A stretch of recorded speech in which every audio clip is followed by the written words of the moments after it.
Assalamualaikum warahmatullahi wabarakatuh. Perkenalkan, nama saya Haryanto, NIM 21104175536. Di sini saya akan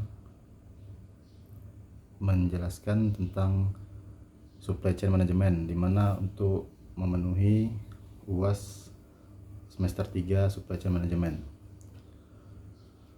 Untuk soal nomor 1, apa yang dimaksud dengan supply chain management?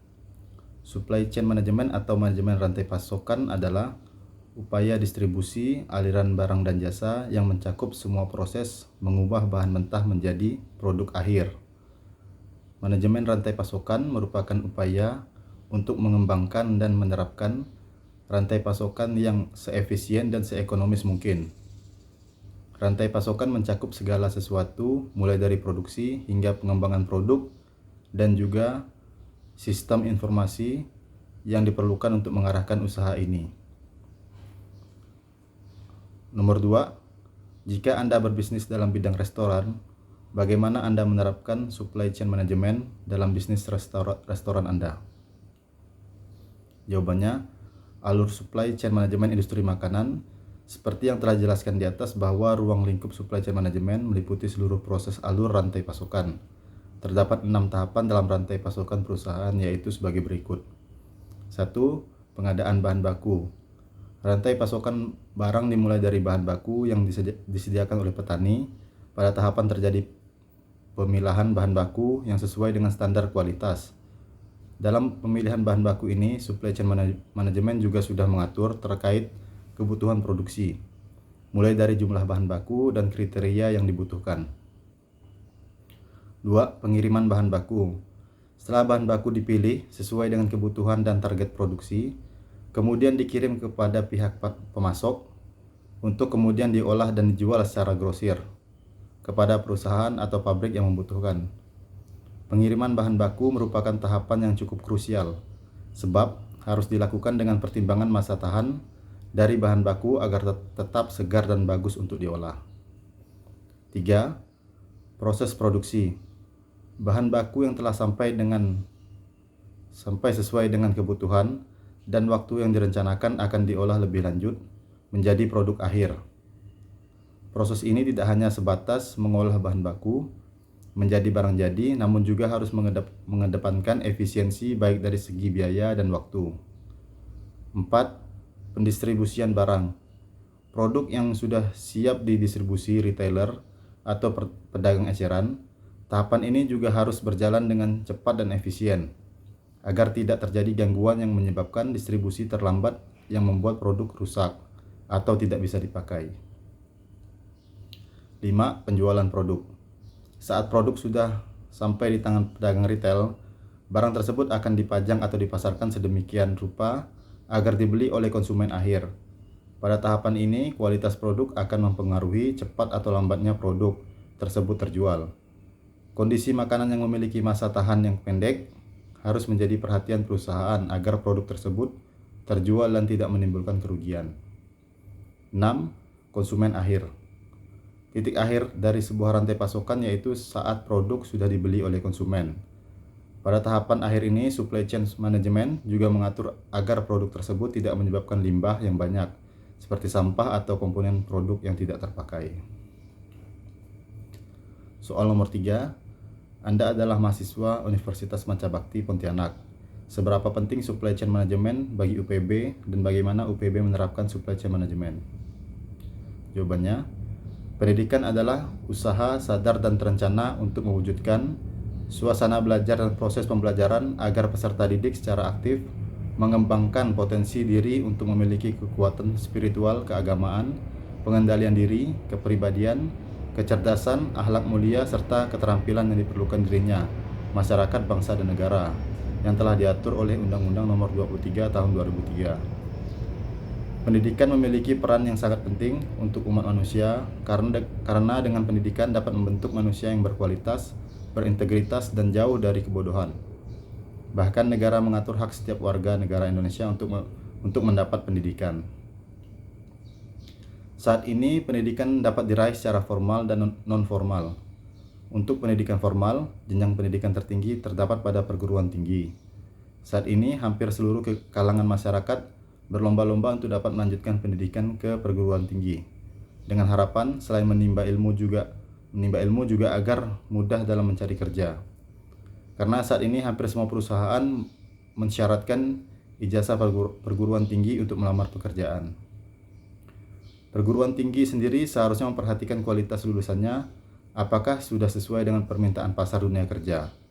Oleh karena itu, perguruan tinggi perlu terus meningkatkan kualitasnya karena persaingan yang sudah sangat ketat seperti sekarang ini. Persaingan dalam industri pendidikan menjadi tantangan tersendiri bagi perguruan tinggi dalam menjalankan aktivitas jasa pendidikan.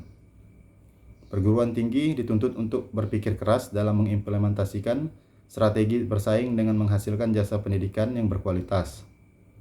Untuk menyediakan suatu jasa pendidikan yang berkualitas, tidak cukup dengan melakukan perbaikan di internal perguruan tinggi. Oleh karena itu, perguruan tinggi perlu melakukan rekayasa manajemen dengan menerapkan konsep manajemen rantai pasok atau supply chain management. Manajemen rantai pasok perguruan tinggi memiliki 3 bidang, yaitu bidang pendidikan, bidang penelitian, dan pengabdian. Di mana terdapat pemasok dalam bidang pendidikan adalah sekolah menengah atas atau SMA dan sekolah menengah kejuruan atau SMK. Dan konsumen atau yang menyerap hasil olahan dari perguruan tinggi adalah pelaku industri.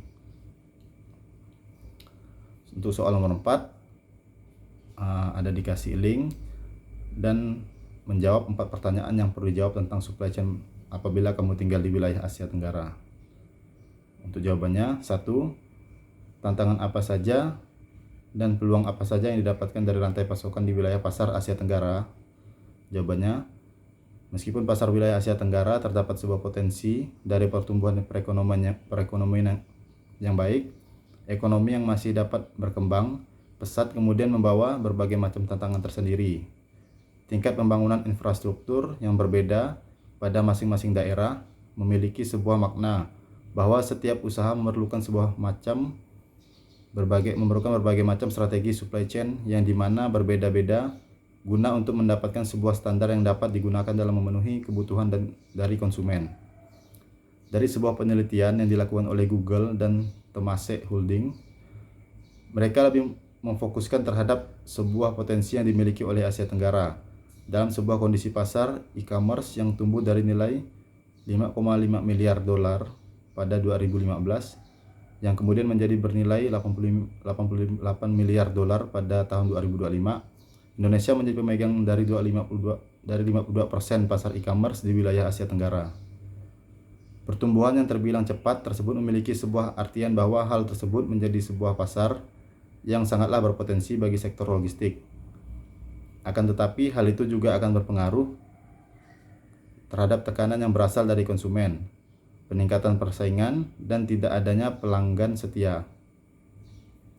Hal ini kemudian menjadikan faktor logistik sebagai sebuah pembeda utama di perusahaan e-commerce. Dalam kondisi tersebut, membuat pelaku bisnis untuk lebih fokus dalam bidang logistik mereka. Terjadinya peningkatan terhadap penjualan online yang sangat tinggi dan meningkatnya produsen yang bermigrasi menuju wilayah ini menjadikan sektor logistik siap meroket di wilayah Indonesia.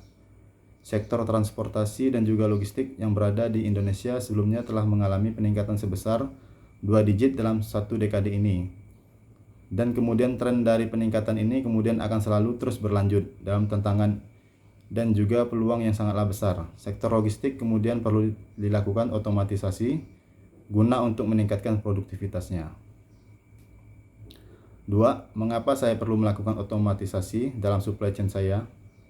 Jawabannya, dikarenakan akan besarnya sektor logistik yang terjadi di kawasan Asia Tenggara, menjadikan hal ini sebagai sebuah tantangan bagi pelaku industri.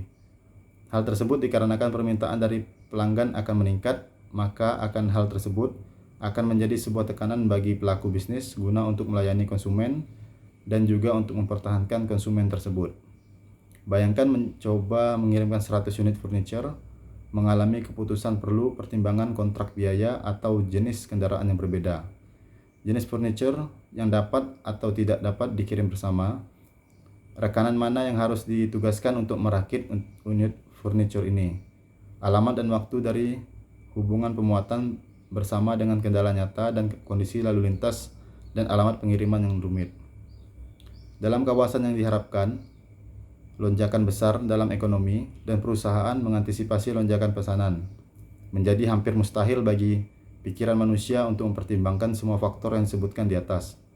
Otomatisasi dan penggunaan AI dengan demikian menjadi keharusan bagi bisnis. Perusahaan tidak dapat lagi hanya berinvestasi lebih banyak pada sumber daya manusia. Kebutuhan saat ini adalah untuk mengotomatisasikan operasi dan mengurangi ketergantungan manusia. Nomor 3, apa dampak potensial dari otomatisasi pada supply chain? Jawabannya, otomatisasi dapat membantu supply chain di setiap tahap proses, dari perencanaan rute yang dioptimalkan hingga pengiriman jarak terakhir yang efisien. Otomatisasi berpotensi merevolusi seluruh operasi supply chain, pengemasan 3D, pengoptimalan penjualan, dan pelacakan armada secara real time. Hanyalah beberapa cara di mana otomatisasi mengubah permainan. Sekitar 24% dari PDB Indonesia dihabiskan untuk logistik. Mengotomatiskan rantai pasokan dapat membantu bisnis dalam memotong biaya dan meningkatkan efisiensi. Otomasi juga menjanjikan untuk meminimalkan ketergantungan manusia yang dapat menjadi keuntungan bagi kawasan Asia Tenggara yang sedang berjuang dengan tenaga kerja yang menyusut. Kekuatan manfaat nyata dari otomatisasi bagaimanapun adalah tidak luput dari keberhasilan di sisi bisnis. Mesin pembuat keputusan berbasis AI sebenarnya dapat membantu stakeholder dalam supply chain dalam membuat pilihan logistik yang lebih baik. Menggunakan data historis untuk proyeksi masa depan, AI dapat membuka banyak rahasia dalam hal mengoptimalkan sumber daya atau memahami pelanggan. Nomor 4, dapatkah otomatisasi terintegrasi dengan sistem saya yang sudah ada? Seperti dibahas di atas, bisnis baru di Asia Tenggara tidak memiliki proses standar. Setiap bisnis memiliki sistemnya sendiri dan solusi teknologinya harus ramah integrasi untuk kelancaran transisi. Platform teknologi logistik era baru berbasis cloud dan mudah diimplementasikan, serta dapat dengan mudah digabungkan dengan sistem yang ada dan bekerja dalam batasan yang disediakan oleh perusahaan tertentu. Solusi SaaS ini juga sangat scalable karena berfungsi dengan model bayar sesuai pemakaian. Platform ini bahkan menawarkan tim change management khusus yang bekerja dengan sumber daya di lapangan untuk memastikan transisi yang lancar ke platform baru. Nomor 5, silakan tonton video supply chain di Instagram Bapak, jelaskan teori-teori mengenai supply chain management menurut pembicara di ketiga video tersebut. Itu jawabannya, saya tidak ada menonton video supply chain management di Instagram Bapak karena untuk mencarinya terlalu susah Pak, karena sudah banyak video yang lain. Untuk bagian B, pertanyaan ini berkenaan dengan video-video yang sudah dibagikan, video-video YouTube yang sudah dibagikan oleh Bapak. Ada 3 video YouTube. Untuk pertanyaan nomor 1, sebutkan dan jelaskan topik-topik yang dibicarakan di ketiga video di atas. Video pertama membahas tentang pengantar supply chain manajemen atau cara sederhana mempelajari manajemen rantai pasok. Untuk video kedua, kuliah teknik industri analisis supply chain pengukuran kinerja supply chain. Untuk video ketiga, supply chain strategi and performance. Soal nomor 2, sebutkan nama-nama pembicara di ketiga video di atas. Untuk video pertama, Oktri Muhammad Firdaus. Untuk video kedua, Terus Belajar. Dan video ketiga, Nyoman Pujawan. Nomor 3, jelaskan apa yang dijelaskan oleh masing-masing pembicara di ketiga video di atas. Untuk video pertama, menjelaskan contoh supply chain management pada mie instan, di mana dari bahan baku menjadi bahan jadi. Supply chain management skala kota dibagi menjadi 3 aliran, yaitu aliran barang, aliran uang, dan aliran informasi. Sedangkan supply chain management 4.0 yaitu aplikasi dari Internet of Things. Peran manusia ditantang oleh teknologi seperti robot, apakah kita bisa bertahan atau tidak. Untuk video kedua, Kegiatan transportasi dan distribusi menjadi semakin penting. Artinya bagi supply chain dewasa ini dengan semakin banyaknya perusahaan yang harus melakukan pengiriman langsung ke pelanggan. Teknologi penyimpanan, barcoding, ASRS atau Automatic Storage and Retrieval System, RFID atau Radio Frequency Identification adalah sebagian dari teknologi yang dewasa ini sangat banyak memudahkan operasi distribusi produk. Demikian juga teknik-teknik yang inovatif seperti cross-docking, flow atau pihak ketiga, flow truck distribution, dan penggunaan 3PL atau jasa logistik pihak ketiga. Untuk kegiatan distribusi adalah bagian dari pendekatan modern untuk menciptakan banyak keunggulan. Untuk video ketiga, membahas tentang pentingnya supply chain strategi, karakteristik, produk, pilihan strategi, decoupling point, postponement atau menunda, strategi menentukan unggul atau tidaknya perusahaan dalam persaingan pasar membuat perusahaan harus memiliki diferensiasi atau cara untuk tetap eksis di pasar. Variasi produk yang banyak akan menciptakan kesulitan dalam kegiatan produksi, penyimpanan, distribusi, sehingga dibutuhkan cara yang berbeda untuk mengatasi variasi produk yang semakin tinggi. Adapun tantangan mengelola supply chain yaitu siklus hidup produk semakin pendek, keinginan pelanggan yang cepat berubah pasokan material yang semakin sulit, persaingan semakin tinggi. Untuk soal nomor 4, manfaat dan pelajaran apa yang Anda peroleh dari menonton ketiga video di atas? Menurut saya sangat bermanfaat mempelajari supply chain management di dalam kehidupan kita sehari-hari yang bermasyarakat ini. Untuk di kantor juga sangat penting adanya supply chain management dan mempunyai manfaat untuk mempelajari supply chain management, yaitu yang pertama menjaga hubungan bisnis antar perusahaan terkait, yang kedua menjaga kepuasan dari customer, 3 mencapai efisiensi biaya pada seluruh tahapan, 4 memenangkan persaingan pasar. Untuk soal bagian C, sebutkan tugas-tugas yang sudah Anda kerjakan selama Anda kuliah perilaku konsumen. Itu jawabannya, mengomentari video supply chain management di Instagram Bapak dan membuat video supply chain management. Sekian jawaban UAS semester 3 untuk supply chain management. Terima kasih. Assalamualaikum warahmatullahi wabarakatuh.